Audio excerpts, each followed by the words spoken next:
Vale, pues primero agradecer mucho a los organizadores de este evento por haberme invitado. Ha sido un gusto venir, aunque ha habido dificultades, ¿verdad?, de hacerlo todo con tanta velocidad y encontrar un hueco, pero ha estado pues ha estado muy bien, tanto esta mañana como lo está siendo esta tarde.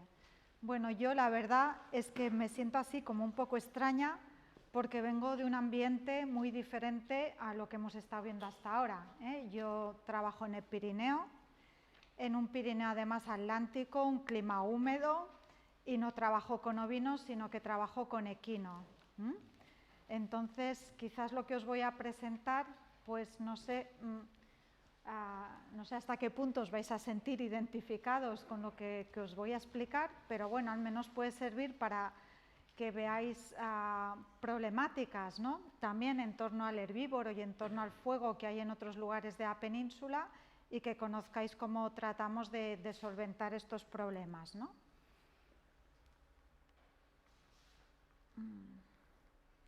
Bueno, primero lo que hago es una breve explicación para que os situéis de lo que es el Pirineo occidental, ¿eh? Quizás alguno pues sí que os habéis movido por la península y habéis estado por allí, pero quizás no todos. Entonces, bueno, para que os hagáis una idea de esa parte del Pirineo. Es la parte del Pirineo más baja, el Pirineo occidental. La cumbre más alta que tenemos allí se llama la Mesa de los Tres Reyes, que tiene 2.400 metros de altitud. Es un clima atlántico de montaña, la pluviometría media es de 1.638 milímetros de lluvia anual, pero casi diría que tan importante como la lluvia vertical es la lluvia horizontal. Es una zona donde llegan muchas nieblas del Atlántico, y entonces es un ambiente en general muy húmedo, tanto en invierno como en verano. Son tres valles principales los que hay en Navarra, que de este a oeste pues son el Valle Roncal, que lo conoceréis, que es famoso por los quesos de Roncal, el Valle de Salazar y el Valle de Aezcua. Y las zonas donde yo estoy experimentando y estoy trabajando desde hace pues unos 12, 14 años, pues es la zona del Valle de Aezcua.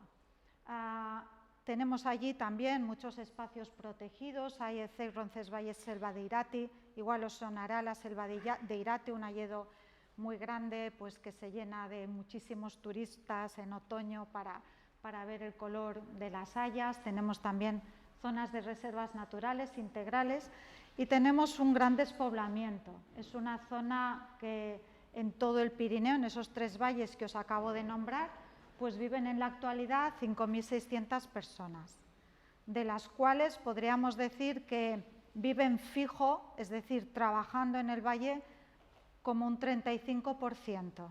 El resto son personas que viajan muchas veces a otras capitales de provincia, Pamplona o a otros pueblos grandes que hay, pero ya fuera del Pirineo, a trabajar. O sea que realmente os podéis hacer una idea del poco capital humano que queda ya en estos valles. Se conserva en esta zona un uso tradicional del fuego, un uso que existía probablemente en toda la península y que probablemente también en algunas islas de Canarias, y que se ha perdido casi en todas partes, pero que realmente allí se mantiene ese uso de fuego, y que además también tiene su reflejo en el Pirineo occidental francés. En Francia, diría que mucho más, existe la tradición de que los pastores y los ganaderos usen el fuego para mantener paisajes en mosaico y espacios abiertos. Es algo que creo que es importante recalcar, porque hay otras zonas del Pirineo y de la península donde este uso tradicional ya se ha perdido. Y cuando algo se pierde, creo que es dificilísimo volverlo a recuperar. Es decir, hay muchos otros sitios que se hacen quemas prescritas, pero las hacen profesionales y ya no está implicado en ningún grado el ganadero, ¿no? Entonces creo que es importante este detalle, ya lo veremos después un poco por qué. Y también es importante indicar que se mantienen diversas razas autóctonas, y además tanto de vacuno como de ovino como de equino, algo que me parece que también tiene mucho valor, porque cada herbívoro tiene una función diferente ambiental, comen de diferentes maneras, se mueven de diferente manera en el paisaje, y que pueda existir esa complementariedad de diferentes herbívoros haciendo esa función, pues es importante, y si son autóctonos, pues mucho mejor. Hay otras zonas, por ejemplo, el otro día estuve en una zona del Pirineo catalán, donde antes existía una raza autóctona importante, la raza ripollesa, la comarca de Ripoll, ya no queda ni un ejemplar de esa raza, ni una. Todo es ganado mayor, todo es vacuno. Y realmente además las autoridades quieren entrar ganado ovino por el papel importante que tiene en el paisaje, y los de vacuno les dicen que no, que ni hablar, que va a ser un destrozo ambiental, es decir, que aparte ya se empiezan a crear como una especie de creencias falsas, ¿no? Donde realmente siempre había habido esa combinación, y decían sorprendido, pero bueno, en el Pirineo Navarro bastan las 3 especies juntas. Digo, sí, hombre, cada una tiene pues sus preferencias, pero están las 3 especies, ¿no? Y no se lo creían. Entonces, bueno, me parecía importante en esta presentación recalcarlo, que al final, afortunadamente, como eso no se ha perdido, ¿no? Pues aún tenemos la oportunidad de poderlo mantener y sobre todo de valorarlo y fomentarlo. Bueno, en esta zona del Valle de Aezcua y en la zona del Pirineo francés, lo que se ha llevado a cabo tradicionalmente desde hace siglos son quemas que llaman de pie a pie.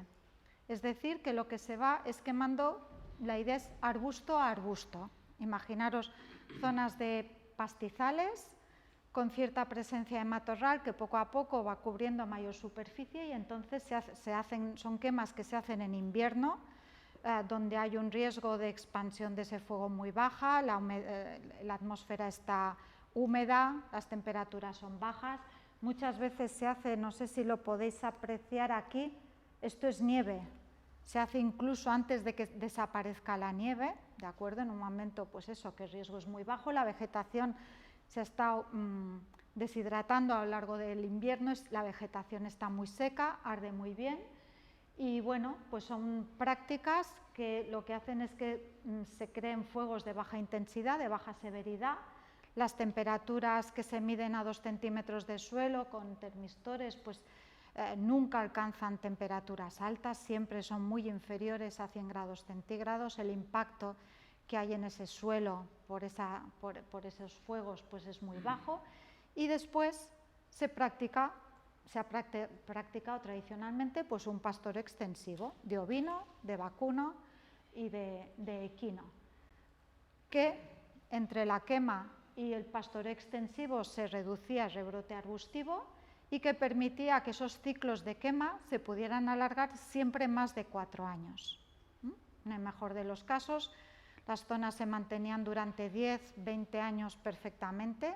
En el peor de los casos, zonas de más pendiente, de más difícil aprovechamiento, pues igual al cabo de 4 años, pues el pastor o el ganadero tenía que volver a repetir esa quema pie a pie. Eso ha sido el manejo tradicional de los pastos de montaña que hemos tenido en esta zona. Es un régimen que se ha alterado en los últimos años, relacionado con ese despoblamiento que decíamos antes y con esa falta de censos ganaderos en extensivo. Es decir, las quemas se continúan haciendo en invierno, ¿de acuerdo? Eso no ha cambiado, con un suelo que está húmedo o que está helado en algunas circunstancias, con una vegetación que está seca, pero ahora tenemos más carga combustible y tenemos más continuidad leñosa. Por lo tanto, son quemas que son de baja intensidad, pero son de mayor riesgo. Es más fácil que se nos vayan, ¿no? Que se expandan. Aquí tenemos, por ejemplo, no sé si apreciáis muy bien la fotografía de arriba, eso es argoma, un Ulex que tenemos ahí, una especie que se llama Ulex galli, pues que en lugar de formar pues matas aisladas, pues ya forma unos recubrimientos mucho más densos por la ausencia de un aprovechamiento, ¿no? Entonces las quemas, en este caso, pues como veis son más intensas, ya hay una continuidad de zona quemada, no es un mosaico de zonas quemadas y no quemadas, sino que aquí ya tenemos un suelo continuamente quemado. Después de estas quemas, en la mayor parte de los casos no hay pastoreo, o es un pastoreo muy, muy relajado, por lo tanto rápidamente rebrotan estas especies arbustivas y por lo tanto significa que es un fuego que no es efectivo, porque volvemos a estar al cabo de 3 años con la misma situación. ¿Qué ocurre? Pues que como el fuego no es efectivo, se pueden tomar dos decisiones. Una es abandonar esa zona, olvidarla, ¿de acuerdo? Con lo cual se vuelve a crecer en un estado como el que tenéis aquí. O bien, en otras zonas donde es fácil quemar, por ejemplo en laderas, donde es fácil meter la llama por abajo y que queme hasta arriba y que allí se frene, lo que se hace es incrementar la frecuencia de fuegos. Y cuando digo incrementar, pues son quemas de invierno que en algunas zonas incluso se realizan cada año. Cada año, cada 2 años, una recurrencia de fuego muy alta. Consecuencias de esta falta de pastoreo y de este incremento de la peligrosidad de las quemas. Pues para empezar, que el Gobierno de Navarra pues, ha tenido que empezar, lógicamente, a tomar decisiones sobre si es adecuado que los ganaderos puedan hacer, o sea, si deben hacer esas quemas que son más peligrosas, ¿de acuerdo? Por el riesgo que supone, por la responsabilidad, en caso de escape de fuego, de quién es responsabilidad. De hecho, en el lado francés, hace unos pocos años, hubo un incidente, murieron 3 excursionistas, quiere decir que es un tema serio, ¿de acuerdo? Cuando las quemas se vuelven más peligrosas, pues es más complicado todo.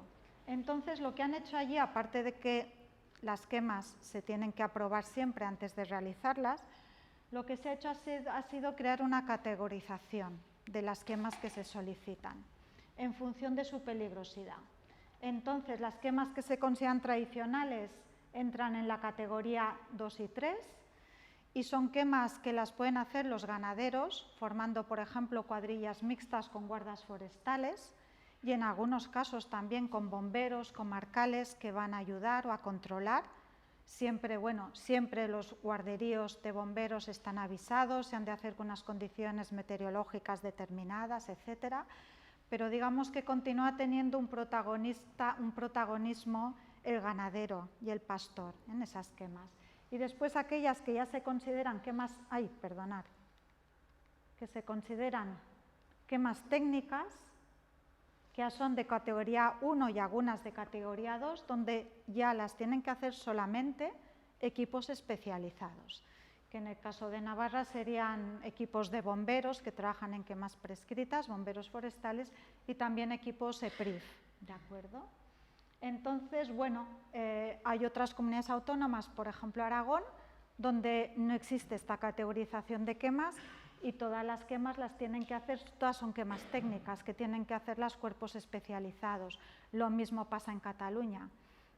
Eso quiere decir que en zonas como estas que os estoy comentando, donde hay mucha humedad, donde es difícil encontrar una ventana climática adecuada para quemar en invierno, no es lo mismo que solamente lo puedan hacer unos cuerpos técnicos especializados a que un ganadero y un guarderío preparado pueda hacerlo también. Quiero decir que en caso de las quemas técnicas que solamente pueden participar equipos profesionales, la superficie que pueden llegar a quemar cada año es muy inferior a la que generalmente se aprueba, porque no se dan las condiciones adecuadas meteorológicas y porque no hay suficiente personal para llevarlo a cabo. En todo caso, un mayor riesgo, que es lo que está ocurriendo, por una mayor acumulación de combustible, lo que ha implicado es lo que veis aquí, un cumplimiento de una normativa cada vez más restrictiva, unos procesos de aprobación de las quemas más complejos, se han de categorizar, tienen que ir cuerpos de bomberos a ver la zona y a decidir el nivel de riesgo de cada zona. Necesidad de equipos especializados y capacitados en el uso de fuego. Opinión pública más sensibilizada. La gente pues también se da cuenta que hay algunas quemas que se escapan, que hay mucho combustible acumulado y eso también provoca corrientes de opinión un poco encontradas, ¿de acuerdo?, sobre este tema. Este es una de las consecuencias de ese incremento de la peligrosidad relacionada con la falta de ganadería extensivo. Y la otra consecuencia es lo que yo le llamo un desacoplamiento del régimen tradicional, de la quema y el pastoreo, ¿de acuerdo? Ese desacoplamiento ya se ha producido y entonces se nos está produciendo una degradación ambiental muy importante de pastos de montaña, una degradación ecológica que la podéis ver aquí representada, por ejemplo, en estas dos comunidades. Esto es un argomal. Si aquí hiciéramos inventarios florísticos, aparte de argoma, no nos aparecería prácticamente nada más, debajo no hay nada más. Y esto de aquí es otro problema muy grave, que son los lastonares, un género que se llama Brachypodium, que tiene una representación de especies en toda la península, de zonas mediterráneas y atlánticas, y en estas zonas de montaña en concreto es el Brachypodium rupestre, que también es una especie muy favorecida por el fuego, por esas quemas recurrentes que se están produciendo cada año, cada 2 años, y que forma también unas cubiertas que lo único que ves es esta especie. Aquí no hay diversidad ni hay nada, ¿de acuerdo? Aparte de que las dos especies son poco palatables para el ganado, son especies que el ganado consume con dificultad. Esta de aquí la podría consumir a principio de temporada, cuando está tierna, pero aparece muy pronto en primavera, cuando suele aún haber nieve o peligro de nevadas, entonces los ganaderos aún no suben a los animales a los puertos, y cuando los suben ya es tarde y esta especie ya está muy embastecida. Entonces es muy complicado controlarla. Por mucho que la quemen, después no hay carga ganadera para poderla aprovechar. A pesar de que yo creo que estas fotos son impactantes y uno se puede hacer una idea de que son comunidades degradadas, como son especies nativas, que en otras circunstancias en las que el fuego y el pastoreo está acoplado, son especies que están presentes, pero que forman parte de comunidades diversas, la gente no lo ve como un impacto ambiental. Y eso está pasando con muchas otras especies, y estoy segura que aquí tendréis ejemplos, ¿de acuerdo? El concepto de una especie invasora es una especie que, el tradicional, era una especie alóctona que viene de otro lugar, se establece, crece y se reproduce muy exitosamente hasta el punto, y esa es la palabra clave de una especie invasora, de desbancar las especies originales. Bien, con el cambio climático y con el cambio de usos, en este caso con ese desacoplamiento de ese régimen tradicional entre fuego y herbívoro, lo que está pasando es que hay unas especies que se están viendo favorecidas muchísimo, y lo que están provocando pues es precisamente eso, es exactamente eso, están desbancando otras especies y están provocando comunidades que pierden completamente la riqueza y la diversidad florística. Y esto ocupa superficies muy grandes, después os enseñaré alguna otra fotografía. Y es un problema, por ejemplo, en Lastón, es un problema que también está ocurriendo en los Apeninos. Trabajamos con un equipo italiano que tiene el mismo problema en zona de los Alpes, en zona de las montañas de los Apeninos. También sabemos que ha pasado en el norte de Europa, en Holanda, en Inglaterra también. Entonces, bueno, que el problema de estas especies nativas que ante el cambio de usos y climático se están empezando a tener mucho más éxito que otras y están provocando que otras especies se queden por el camino, pues es un riesgo que no lo estamos contemplando en su auténtica magnitud, ¿no? Por el hecho simplemente de ser nativas y de haberlas visto siempre allí. Bueno, esto es un poco a raíz de los trabajos que hemos hecho durante estos últimos años que os decía, pues lo que nosotros vemos que ocurre en esas zonas. Cuando hay fuego y hay pastoreo, lo que se mantiene son estas comunidades, ¿de acuerdo? Donde son pastos con un porcentaje de arbusto presente, que los animales utilizan en alguna época del año y que tiene su valor, ¿de acuerdo? Para la biodiversidad, no solamente para los herbívoros, sino que tiene su valor para las aves, para los insectos, digamos que son sistemas pues muy diversos, ¿no? Con una gran heterogeneidad espacial. Si hay fuego pero no hay pastoreo, lo que ocurre es que al final acaba siendo, a partir del 4.º año, una lucha de dominancia entre el lastón y el úlex, que os comentaba antes, la argoma. El que consigue antes crecer en altura, es decir, acaparar la luz, tenéis que pensar que los vegetales es como si fueran placas solares con raíces, ¿vale? Eso es una buena idea porque nos permite darnos cuenta de la importancia que tiene el factor luz. Cuando crece antes, por ejemplo, la especie herbácea, se nos queda ese pasto que os enseñaba antes, Invadio Brachypodium pinnatum, del lastón. Y cuando consigue dominar la argoma, el úlex, se nos desarrolla esas superficies que os enseñaba antes cubiertas de argoma. Nosotros, por ejemplo, lo estamos relacionando en la zona que hemos estudiado con la orientación. En zonas de orientación meridional crece más rápidamente la gramínea y acaba poco a poco etiolando el arbusto y se nos acaba muriendo. Está dentro de la gramínea y se acaba muriendo. Y viceversa, en lugares donde no hay tan buena iluminación, condiciones térmicas diferentes, se nos acaba dominando la otra especie. Y en zonas donde no hay ni fuego ni pastoreo, muy a la larga, pero cuando hablo muy a la larga estoy hablando probablemente pues, de más de una generación, de lo que podamos nosotros ser conscientes, de más de 60, 70, 80 años, al final acabaría estableciéndose una cubierta arbórea, en este caso de haya, pero estaríamos hablando de muchos años, porque tiene que haber un proceso de envejecimiento de estos arbustos de argoma. Van creciendo, pueden llegar a tener unas alturas pues, de 1,5 metros fácil, y poco a poco la parte de abajo se va secando y empieza a abrir espacios para que puedan aparecer brinzales de haya, por ejemplo, y se puedan establecer. Pero es un proceso muy lento, ¿de acuerdo? Digamos que se mantiene en ese estado alternativo estable, que se le llama así en ecología, que se puede mantener así durante más de 50 años. Son comunidades, valga decirlo, y esto es muy importante, las comunidades vegetales se adaptan a la perturbación dominante.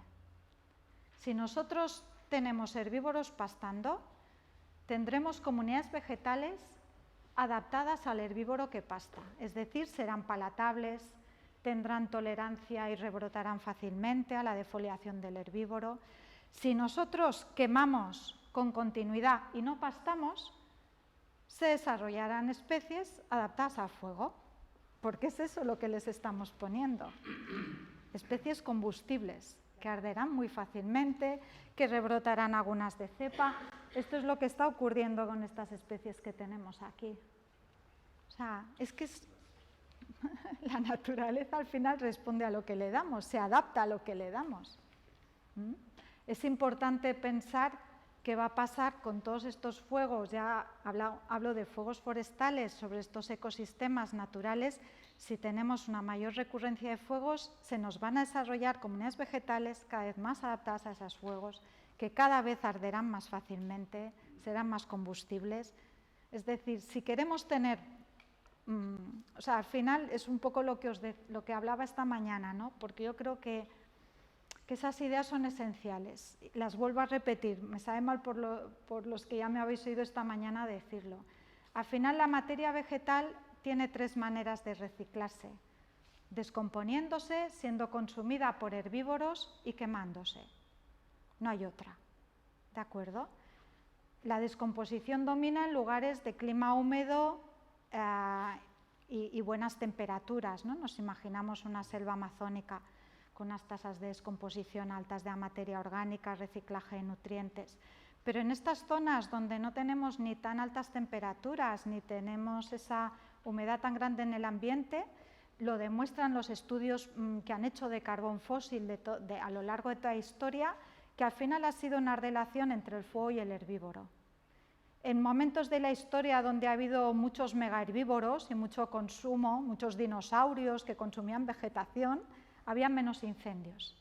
En momentos en que se producían extinciones de megafauna, incrementaban los incendios, porque es así. Entonces, ahora lo que estamos haciendo es quitar los herbívoros que nos quedaban domesticados, los estamos encerrando en establos y, por lo tanto, se nos está acumulando combustible, ligado a unas condiciones de cambio climático, de más sequedad, etcétera, que hace que también las condiciones de descomposición vayan a peor, no se descomponga también esa materia orgánica. Por lo tanto, lo que hay es el fuego, ¿de acuerdo? No hay otra.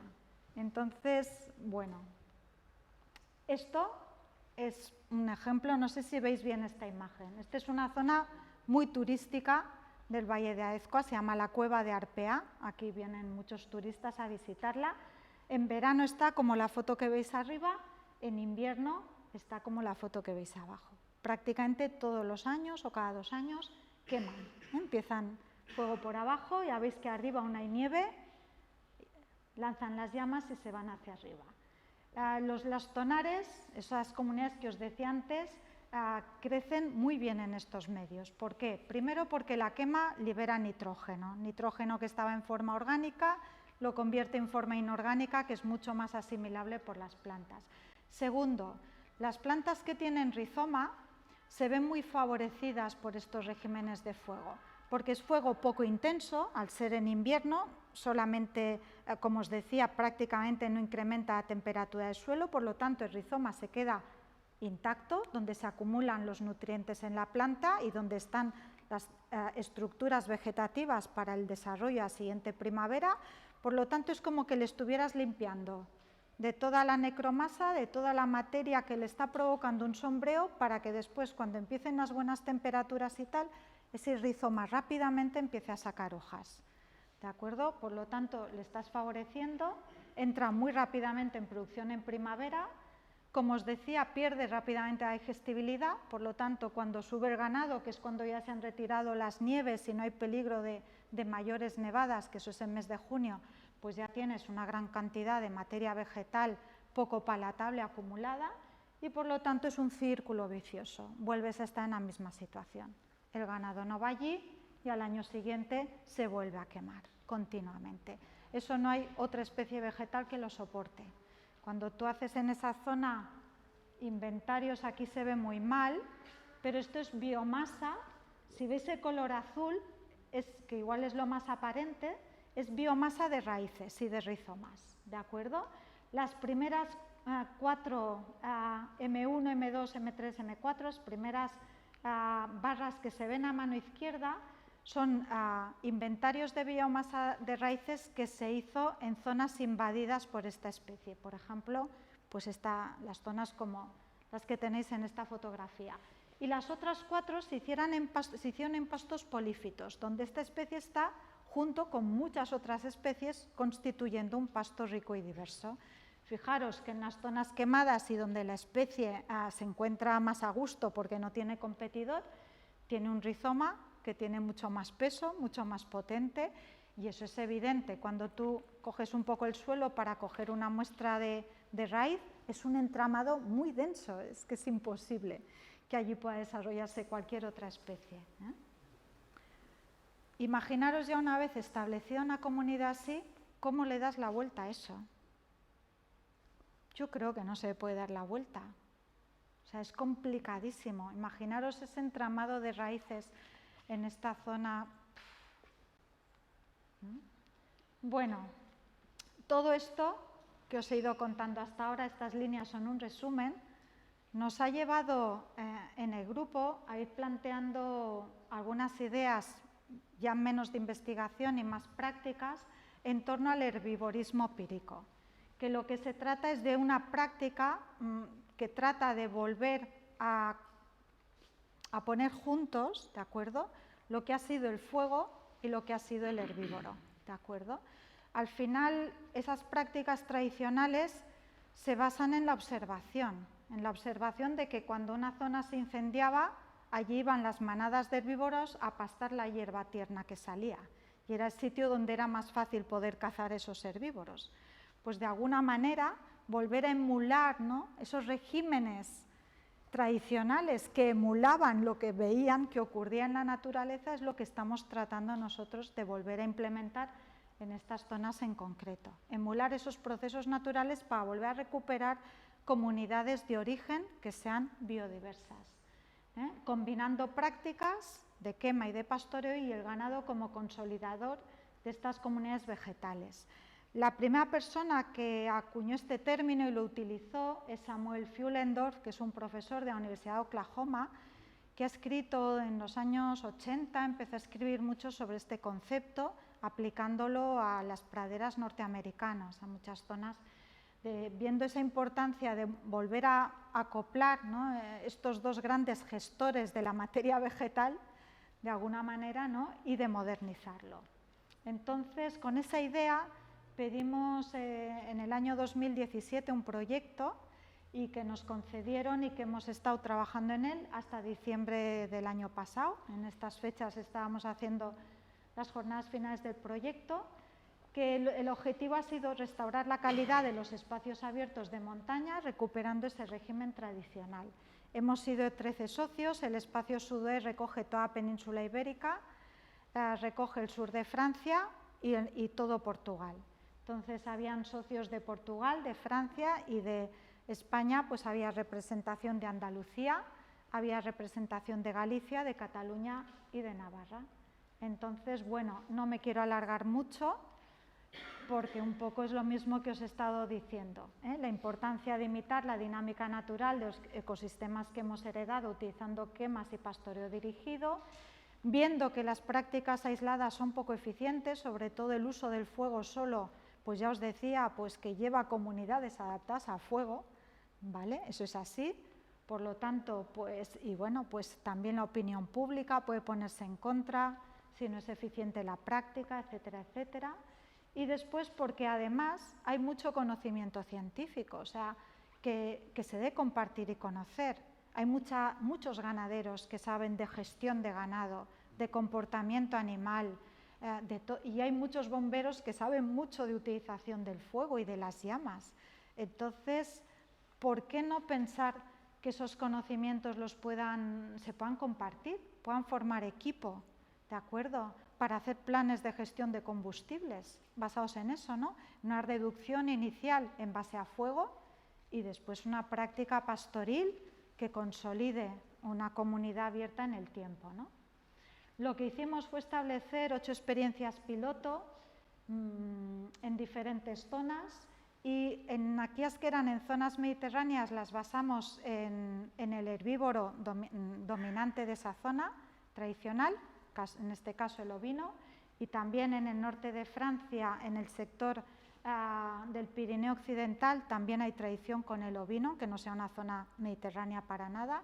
Allí también la experiencia se hizo en ovino y después hubo 3 experiencias con equino que se hicieron en Navarra, en Galicia y en el norte de Portugal. Se escogieron zonas que eran áreas protegidas, ¿eh?, porque creíamos que así podía tener un mayor impacto. Hay reservas de abiosfera, por ejemplo, la reserva biosfera del Montseny y también de los Ancares lucenses, son unas zonas que se trabajó. Habían parques naturales y habían sobre todo muchas zonas con figuras de protección europeas. Y bueno, ese proyecto se planteó con fines de investigación científica, para estudiar el impacto en suelos, para ver la recuperación de la vegetación, también se testaron tecnologías y también, sobre todo, yo creo que ha servido mucho a nivel demostrativo, ¿de acuerdo? Se han organizado talleres regionales, cursos también, para animar a ganaderos y a técnicos pues, a contemplar estas opciones, ¿no? Incluso con gestores de la administración. Entonces, nada, os voy a dar 2 pinceladas de la experiencia piloto que se hizo en Navarra. Esto es la zona de Roncesvalles, quizás os sonará, ahí es el inicio del Camino de Santiago en España, y eso está muy cerca del Collado de Ibañeta, que es la frontera entre Francia y España, estamos al lado. Lo que hicimos eran unas parcelas que estaban invadidas por esos argomales que os decía de Ulex Gali. Aquí tenéis, estos son algunas de las zonas de actuación. Y lo que teníamos era 2 parcelas, que la mayor no llegaba a 4 hectáreas, eran pequeñas, y lo que hicimos fue hacer una gestión del ganado equino de parcela en parcela, siguiendo una serie de premisas que ahora os comentaré. ¿Por qué utilizamos yeguas autóctonas? ¿Por qué utilizamos equino de estas 2 razas? Primero, bueno, porque son razas en peligro de extinción, porque son rústicas, están muy adaptadas al medio, pueden pastar hasta que no hay grandes nevadas, pueden continuar pastando en esas zonas, aunque haya frío, se manejan muy bien. Son animales muy corpulentos y a veces el control del argoma no solamente se realiza por la defoliación, sino también por el pisoteo. Las ramas, digamos que son frágiles y cuando el ganado las pisa se rompen y también es una manera de ayudar a controlar. Tienen los caballos un aparato digestivo cecal, no son rumiantes, es un aparato digestivo, digamos que menos perfeccionado que el de un rumiante para digerir la celulosa, y precisamente como está menos perfeccionado, quiere decir que son más voraces, que tienen que comer mucho más para satisfacer sus requerimientos energéticos, ¿de acuerdo? Son animales que continuamente se les vacía muy rápido el estómago y entonces continuamente están comiendo, moviéndose, comiendo. Es diferente a un rumiante. Y tienen, pues por eso, un papel biodesbrozador muy importante por esa gran capacidad de ingestión. Y aparte son animales que prácticamente no tienen problemas sanitarios. Entonces, bueno, aquí os ponía algunos datos de la quema para solamente indicaros, pues eso, las temperaturas que se alcanzaban, por ejemplo, a 1 centímetro de suelo. Fijaros en este dato, la temperatura alcanzada, aunque la temperatura de llama era 700 grados, la temperatura a 1 centímetro de suelo era 19 grados, o sea, impacto nulo. No tiene nada que ver con un incendio forestal, en una quema controlada. Y aquí, bueno, pues comentaros 4 cosas del tipo de pastoreo dirigido que hicimos. Trabajamos con 5 yeguas que utilizaron estas zonas, estas 2 parcelas, durante 2 años seguidos, mientras hubo comida en ellas. En el segundo año pues se redujo bastante la temporada de pastoreo, fue mucho más seca que la anterior y llegaron antes los fríos. Y lo que tenemos es que íbamos haciendo desplazamientos en función del nivel de defoliación de las gramíneas, después en función del nivel de defoliación de los arbustos ramoneados. Teníamos un pastor que iba controlando esa zona, se acercaba cada día, cada 2 días, y en función del estado del pasto y en función también de la condición corporal de los animales, que no dejábamos que bajara nunca de 2,5, lo hacía por estimación visual, una persona que está muy acostumbrada a hacerlo, pues en función de eso se movían los animales de una parcela a otra, iban rotando. En aquellos momentos en los que la parcela a la que tenían que rotar aún no estaba preparada porque no había suficiente alimento, pues lo que hacíamos era preparar cebos alimentarios, que la oferta eran desde bolas de heno hasta bolas de silo y también, por ejemplo, pellets de alfalfa, que además se colocaban en lugares estratégicos. En aquellos lugares donde veíamos que el ganado controlaba peor el arbusto, allí era donde íbamos a colocar los pellets, para obligarles a tener una querencia a esa zona y hubiera al menos un pisoteo y un aprovechamiento más homogéneo. Otro punto importante es que intentamos que en lugar de colocar inmuebles en el paisaje, intentamos colocar muebles. Es decir, los puntos de abrevada también eran móviles. En función de cómo queríamos que los animales se movieran, íbamos moviendo los puntos de abrevada a diferentes sitios, también las cercas. Yo creo que en este tipo de pastoreo, que buscas un fin ambiental, es muy importante que exista esa flexibilidad, porque tienes que estar tomando decisiones continuamente. No es una cosa que tú haces unas planificaciones, pero la realidad es diferente, ¿no? Las producciones de pasto de cada año, etcétera, etcétera. Entonces, al final, pues eso. Ni que decir que los animales que utilizábamos eran yeguas de pocas necesidades energéticas, animales que no estaban preñados, en un momento pues que no tenían grandes requerimientos. Y finalmente, bueno, también les colocamos GPS para estudiar comportamiento y preferencias y empezar a trabajar este tema, que ahora estamos con otro proyecto que lo vamos a trabajar mucho mejor de lo que lo hemos hecho hasta ahora. Pero en todo caso fue como una manera de empezar a introducirnos en el uso de GPS para empezar a obtener información como la que tenéis aquí. Estas son las 2 parcelas y nos indica las zonas más intensamente aprovechadas por el ganado, ¿no? Donde había una mayor acción. En función de eso y lo que veíamos en campo, que además también era muy visible, pues hacíamos esa colocación de cebos alimentarios, de sal, de agua en diferentes lugares para favorecer un aprovechamiento más homogéneo. Y no me quería alargar mucho más, sencillamente deciros que también de este proyecto se sacaron una serie de reflexiones a cada uno de esos 8 equipos hizo una matriz DAFO de hacia dónde, qué problemas veía para que ese herbivorismo pírico, que hasta entonces lo habíamos aplicado todos en parcela experimental, pudiera ser una realidad, se pudiera ya aplicar a mayor escala, ¿no? Que los ganaderos a nivel de municipio se lo pudieran plantear. Entonces estuvimos trabajando todo de aspectos normativos y regulatorios que creemos que tienen que cambiar, por ejemplo, sobre el uso del fuego en el paisaje, pues el hecho de que no exista un marco común, ¿no?, sobre el uso del fuego en toda la península. Al final, hasta cierto punto, te da la sensación que son decisiones no solamente de cada comunidad autónoma, sino que yo casi diría personales. O sea, que hay una persona que es la que acaba haciendo que se permita quemar o no se permita quemar, ¿no?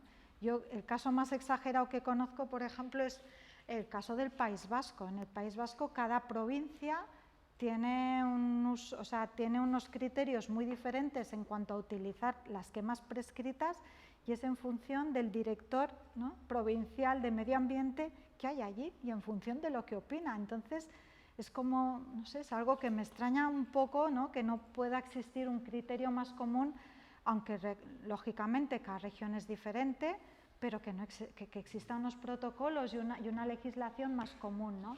El tema de la categorización de quemas me parece que es una muy buena idea, que se podría utilizar en muchos sitios, porque al final hay quemas que se pueden hacer de forma sencilla y que sería muy bueno implicar a los ganaderos, creo. El tema de responsabilidad de las quemas, ese tema debe quedar muy claro. El papel ambiental del herbívoro doméstico, que exista una legislación que lo favorezca, programas regionales específicos para los pastoreos ambientales, contratos plurianuales con pastores, que bueno, pues aquí hay muy buenas iniciativas en Canarias y las hay en Andalucía, pero no penséis que eso es algo generalizado en el resto del territorio español, ¿no? Sobre la propiedad, tanto de los terrenos en los que se tiene que actuar como del ganado, ¿no?, otro problema que se tiene que solventar.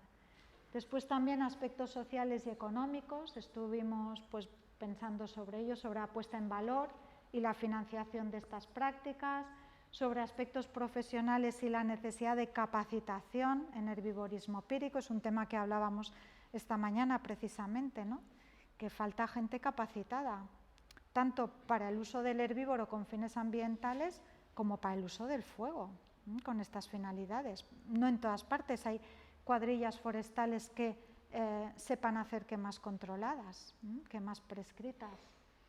Y sobre la relación entre los actores del territorio, ¿no?, lo importante que haya cooperación entre los diferentes sectores de la administración, entre ganadería, entre agricultura, entre medio forestal, etcétera. Y después aspectos técnicos, sobre reducción inicial de combustible, sobre planes de pastoreo plurianual, sobre apoyo científico-técnico y sobre gestión de herbivorismo pírico. No quiero alargarme mucho porque creo que ya me he alargado demasiado, pero cualquier cosa que queráis preguntar al final de la charla, pues os lo voy a contestar muy a gusto. Ahora estamos con otro proyecto que nos han dado precisamente con fondos Next Generation, que lo que queremos hacer es continuar investigando por una parte, pero por otra parte escalarlo ya al territorio, ¿no? Entonces, estas son algunas de las cosas que estamos trabajando ahora. Por ejemplo, fechas de quemas, ¿eh?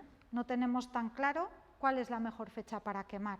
Si tú hablas con los pastores de Pirineo, dicen que sus padres quemaban en verano, a final de verano, no quemaban en invierno. Y, por ejemplo, no tienen tan claro que sea bueno quemar sobre un suelo helado. No, estoy hablando de zonas que están a altitud, o sea, no tiene nada que ver con... Pero bueno, allí es un tema interesante, ¿no?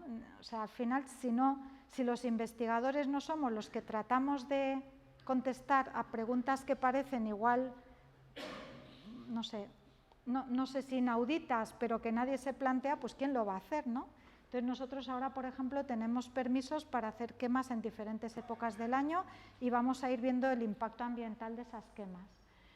Comportamiento animal, son prácticas de biodesbroce dirigido, muy dirigido, con animales, pues en este caso con el caballar, que es un animal pues que igual no es un herbívoro tan dócil como pueda ser un ovino, ¿no?